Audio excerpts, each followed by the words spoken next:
Hey guys, I'm Tom the Tech Chap, and this is the BenQ EX3501R. It came out in late 2017 and is the newer and better version of the XR3501, which has been out for about 3 years now. It's got the same size, 35-inch screen, but it ups the resolution to 3440 by 1440, which is ideal for this size. They've also trimmed the top and side bezels a bit, added support for AMD's FreeSync, high dynamic range, and they've also added a USB Type-C port.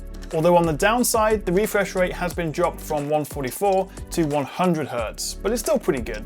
So there's quite a lot that's new here, and so as you'd expect, the price has gone up a bit as well. You can find this for around £750 or $850. The first thing I noticed when I set this up was just how much more room I had on my desk compared to the ASUS Ultrawide I was using.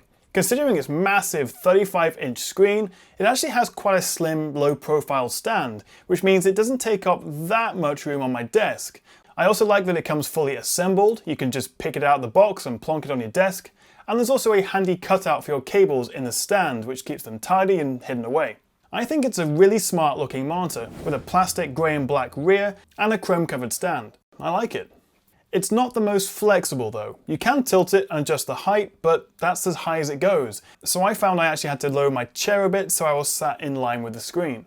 Although it does support VESA mounting, so that would solve that problem. You may have also noticed this little thing below the BenQ logo. It's a light sensor that detects ambient light and tweaks the brightness of the screen to reduce eye strain. It's pretty neat, although you can turn it off if you prefer. There's a good selection of ports with 2 HDMI 2.0 ports, a DisplayPort 1.4, 2 USB-A and a USB Type-C, which can carry the full resolution, although only up to 60 Hz it seems when I tried it with my laptop. The only thing I don't like is the buttons to control the on-screen display. They're fine once you work out the placements, but a simple little joystick would make it so much easier to navigate. Although you do get a lot of picture mode options, including sRGB and HDR modes. Now let's talk about that screen. It's 35 inches and it has quite a deep 1800R curve, so you do get that wraparound immersive feeling, which I really like. That's the same curve as the latest Samsung ultrawide monitors. And like those, this also uses a VA panel rather than IPS, so you get a much higher contrast ratio, 2500 to 1 to be exact, for deeper, inkier blacks and, well, more contrast between light and dark areas.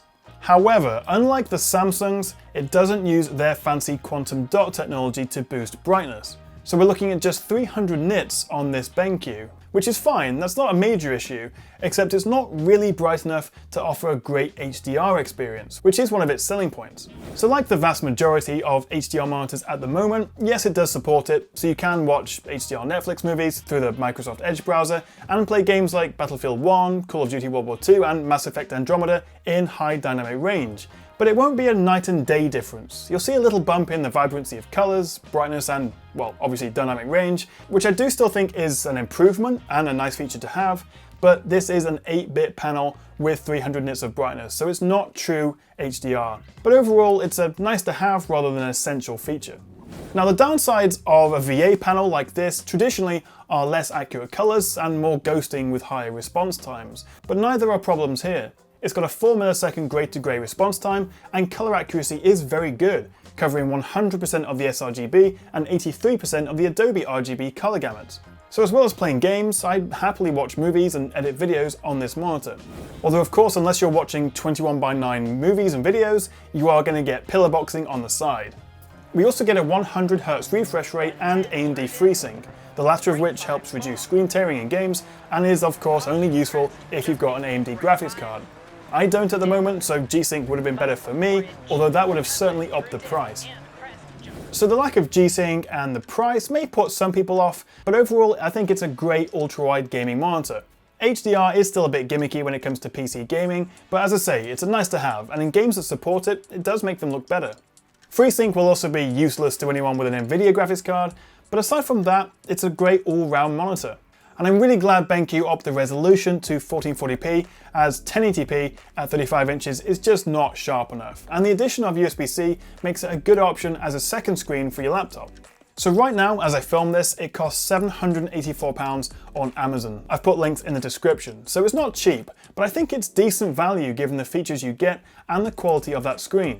So I definitely recommend checking it out. But as always, I'd be keen to hear what you think of it. And have you joined the ultra-wide master race yet? Let me know in the comments. Click that like and subscribe button below if you want to see more monitor reviews from me, and I'll see you next time right here on the Tech Chat. Thanks for watching.